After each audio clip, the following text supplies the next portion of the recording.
Hello everyone, आज मैं आप लोग को बताने वाली हूँ कुछ बहुत इम्पॉर्टेंट क्वेश्चंस जिससे कि आपकी जो प्रिपरेशन है वो और इन्हांस हो जाएगी।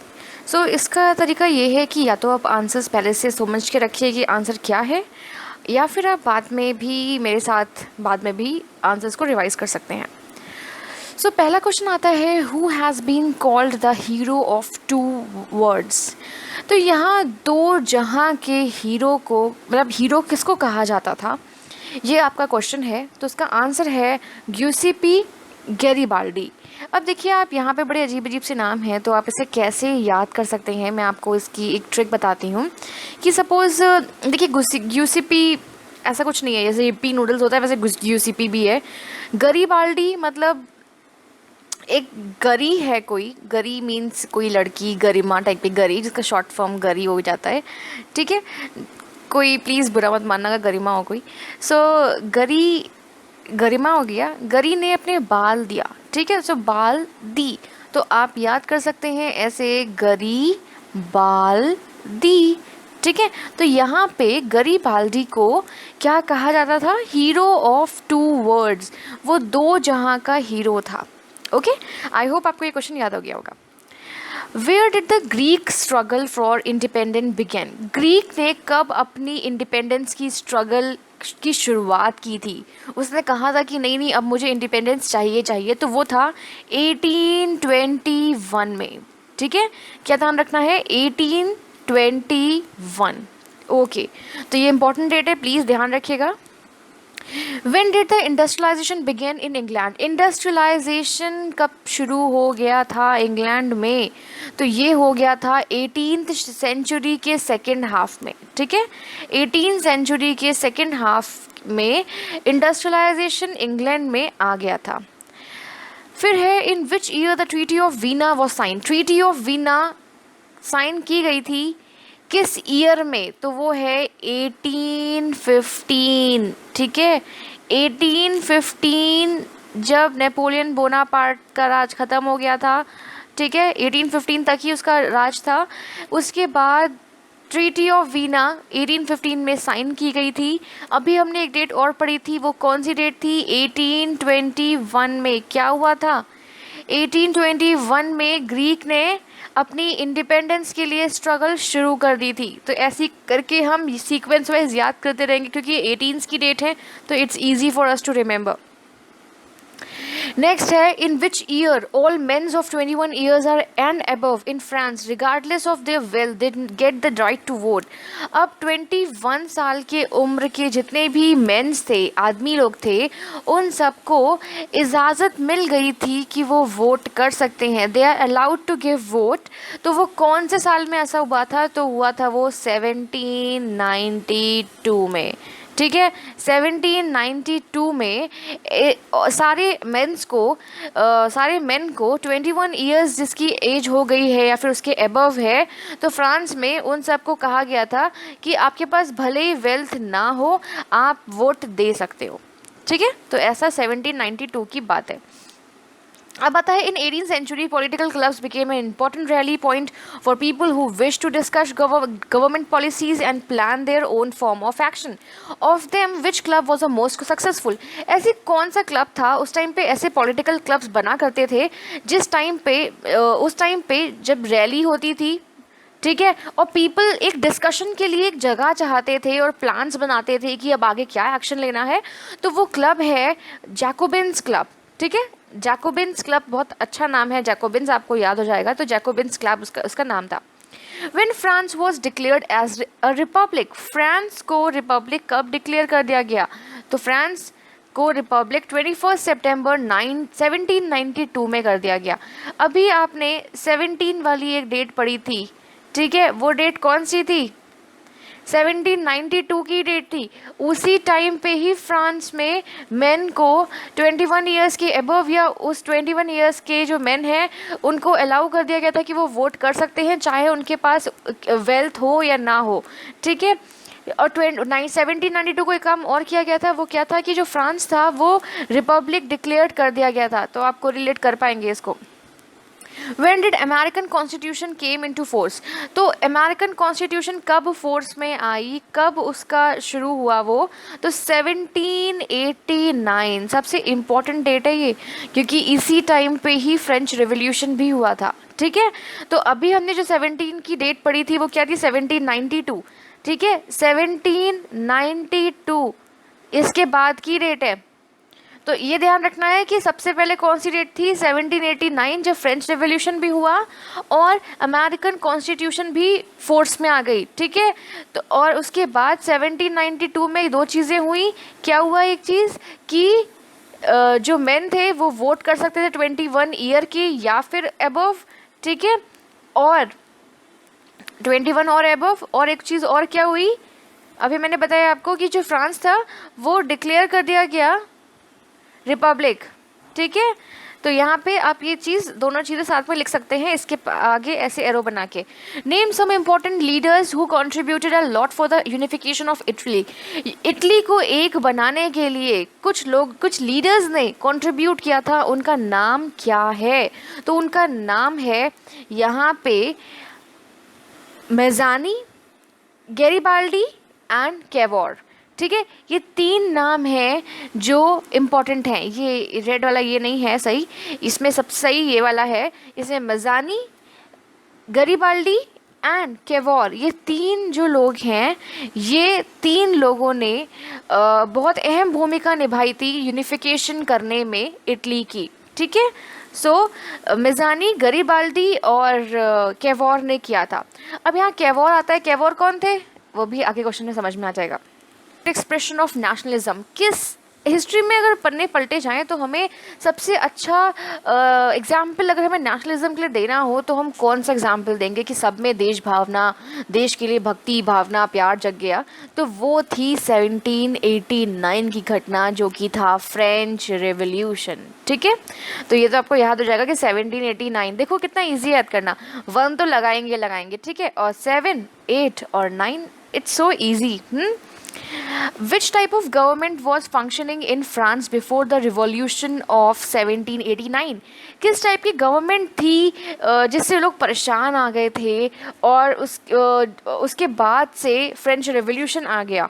तो उससे पहले क्या चलता था? मोनार्की, राजा का शासन था उस टाइम पे। Who was the chief minister of Italy? अभी मैं वो कही थी कि काउंट कैमिलो डी कावर। ठीक है, ये जो था ये इटली का सीएम था इटली का भाई। ठीक है, तो ध्यान रखना, यहाँ पे बहुत सारे नेशंस के बारे में बात हुई है, तो कंफ्यूज मत होना कि जर्मनी का, इटली का, फ्रांस का, आयरलैंड का, इंग्लैंड का, किसका? तो ध्यान रखना कि ये था इटली का। सब कुछ सी से है, इसका डी का छोड़ के। Count Camillo de Cavour. ठीक है, तो इसको याद कर लेना। Which was the measuring unit of cloth in Germany? Germany में अगर कपड़ा नाप के देना है तो कपड़े नापने की यूनिट क्या थी? जैसे सेंटीमीटर, मीटर, किस में नापते थे? तो उनका यूनिट थी एली। ठीक है, during the middle of the 19th century Italy was divided into how many states? 19th century के मिडल की बात है, तब की बात पूछ रही हूँ कि इटली कितने स्टेट्स में डिवाइड था? 7 स्टेट्स में। ध्यान रखना, 7 स्टेट्स, 7 सिस्टर्स होती हैं ना, 7 states. When France sneezes, the rest of the Europe catches cold. Who is the speaker of the line here? यहाँ पे सबसे एक बात किसी ने कही है, क्या कहा है कि जब फ्रांस छींकता है ना तो पूरे यूरोप को ठंड, मतलब जुकाम हो जाता है। ठीक है, तो ये लाइन किसने कहा है? ये लाइन किसने कही है? ये लाइन कही है ड्यूक मैटनरिच ने। ठीक है, ये लाइन किसने कही है? ड्यूक मैटनरिच। अब ये कौन थे ये हम आपको आगे बताते हैं, आगे पूछते हैं। What does a blindfolded woman carrying a pair of weighing scales symbolize? अब देखिए, एक आपने देखा होगा मूवीज़ में जिसमें अदालत होती है, उसमें एक वुमेन है जो अपने आंखों पे पट्टी बांधी हुई है और एक तराजू पकड़ी हुई है, तो वो क्या बताती है? अब ऑब्वियस सी बात है कि उसको रखा गया है आपके कोर्ट में, तो वो जस्टिस ही बताएगी कि हाँ न्याय मिलना चाहिए, सो जस्टिस, तो वो बताती है justice. Which of the Italian state was ruled by an Italian princely house? अब देखिए 7 मैंने बताया ना अभी आपको, 7 जो स्टेट्स थे वो उसमें वो मतलब वो थे इटली में। ठीक है। उसमें से सिर्फ एक स्टेट ऐसा था जिसको इटालियन बंदा ही रूल कर रहा था वहाँ पे। तो उसका नाम क्या है? उसका नाम है सर्दीनिया पेडीमोंट। ठीक है, इसको याद कर सकते हैं, सर्दीनिया मतलब सर्दी से कुछ याद कर सकते हैं कि सर्दीनिया पेडमोंट, पेडमोंट। ठीक है। Which area was known as the powder keg of Europe? किस यूरोप के किस पार्ट को पावर केग बोलते हैं? मतलब किस एरिया को पावर केग ऑफ यूरोप बोलते हैं? बाल्कन्स को। ठीक है, बाल्कन्स। अब बाल्कन्स आप याद कर सकते हैं, आपको कोई वर्ड सपोज याद हो बाला, तो आप बाला से भी बाल्कन्स याद कर सकते हैं। Then who was count Camillo de Cavour? अभी वही चीज़ आई कि इटली का सीएम कौन था, या तो आ सकता है कि काउंट कैमिलो डी कैवोर कौन था, तो वो सीएम था इटली का। ठीक है। What was the result of the Act of Union 1707? ये जो यूनियन 1707 है ना, एक्ट ऑफ 1707, इसमें क्या हुआ था? इसमें जो यूनाइटेड किंगडम ऑफ ब्रिटेन, जो इंग्लैंड था, ठीक है, और स्कॉटलैंड, ये मिल गए थे क्योंकि बट इंग्लैंड ने पूरा कब्जा जमा लिया था। तो एक जब ये एक्ट आया, एक्ट ऑफ यूनियन 1707, तो क्या फॉर्म हुआ? United Kingdom of Great Britain बन गया। ठीक है, United Kingdom of Great Britain बन गया। तो आपका इजीली याद कर रहा है कि एक्ट ऑफ यूनियन 707 क्या है? United Kingdom of Great Britain. Who was Duke Metternich? ये भी मैंने आपसे पूछा था कि आप बताइएगा कौन है ड्यूक मैटनरिच। तो ये फॉरेन मिनिस्टर था ऑस्ट्रियन एम्पायर का। ठीक है, ऑस्ट्रियन एम्पायर का ये क्या था? Foreign minister. Which territories did the Habsburg empire rule over? Habsburg empire किस टेरिटरी पे रूल करती थी? तो ये ऑस्ट्रिया हंगेरी। ठीक है, ऑस्ट्रिया हंगेरी पे रूल करती थी। ठीक, ऑस्ट्रेलिया मत समझ लेना, ठीक है, इसको ऑस्ट्रिया है। In which years unification of Germany achieved? अब देखिए, यूनिफिकेशन ऑफ जर्मनी कब अचीव हुआ था? तो वो है 1866 से 1871 तक। ओके, 1866 से 1871 तक ये आपका शुरू हो गया यूनिफिकेशन ऑफ जर्मनी। जर्मनी को भी एक बनना था जिसमें एक लैंग्वेज, एक कल्चर के लोग एक हिस्ट्री शेयर करते हो। What is the national anthem of the new Britain? New Britain का नेशनल एंथम क्या था? तो वो था कि God save our Nobel king, God हमारे किंग को बचाएं, की रक्षा करें, गॉड हमारे किंग की रक्षा करें। ठीक है। What did the German sword stand for? अगर तलवार की बात की जाए, ठीक है, तलवार जो स्वॉर्ड होती है उसकी बात की जाए तो वो क्या मतलब है? देखो, अगर कोई बंदा उसे हाथ में पकड़ा है तलवार को, तो तलवार मतलब कि रेडीनेस टू फाइट है, मतलब कि he is ready to fight, तो यहाँ पे लड़ने के लिए तैयार। नेक्स्ट है name of the painting prepared by Frederic Sorrieu in 1848। अब एक फ्रेडरिक सोरियो था जो कि फ्रेंच आर्टिस्ट था, इसने एक पेंटिंग बनाई थी। उस पेंटिंग का नाम क्या था? भाई पेंटिंग का नाम बहुत बड़ा नाम है, जो है the dream of the world wide. एक ऐसा ड्रीम जो कि पूरे जहाँ का है, democratic and social republic, the pact between nations, एक ऐसा पैक्ट जो नेशंस के बिटवीन बनाया गया है। ठीक है, तो ये उसका पेंटिंग का जो मतलब नेम था। Name the leader who led a protest movement against the Protestants in Ireland. एक लीडर का नाम बताओ, उस लीडर का नाम बताओ जिसने प्रोटेस्ट मूवमेंट किया था, वो भी आयरलैंड के खिलाफ, against the Protestants in Ireland. तो उनका नाम था वुल्फेटोन। ठीक है, आप इन्हें वुल्फ से याद कर सकते हो, वुल्फ से जिसकी कोई टोन है।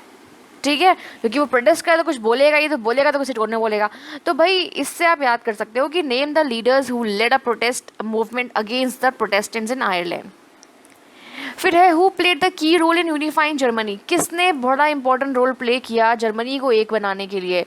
तो जर्मनी को एक बनाने के लिए सबसे इंपॉर्टेंट किसने किया था, सबसे बड़ा रोल प्ले? तो वो था ऑटो वॉन बिस्मार्क ने। ठीक है, आई होप आपको ये सारे क्वेश्चंस अच्छे से याद हो गए होंगे। अगर नहीं हुआ है तो प्लीज़ 5 बार इसको सुनिए, 5 बार इसको अपने आप जैसे ही क्वेश्चन मैं बोलती हूँ आप खुद आंसर देने की कोशिश करिए, और इसके बाद मैं इसका पार्ट 2 लेके आ रही हूँ, सो दैट आप तब तक इतना लर्न करिए, पार्ट 2 आपको मिल जाएगा, एंड देन आपका जो चैप्टर है वो चप्पे चप्पे से तैयार हो जाएगा एनसीईआरटी का।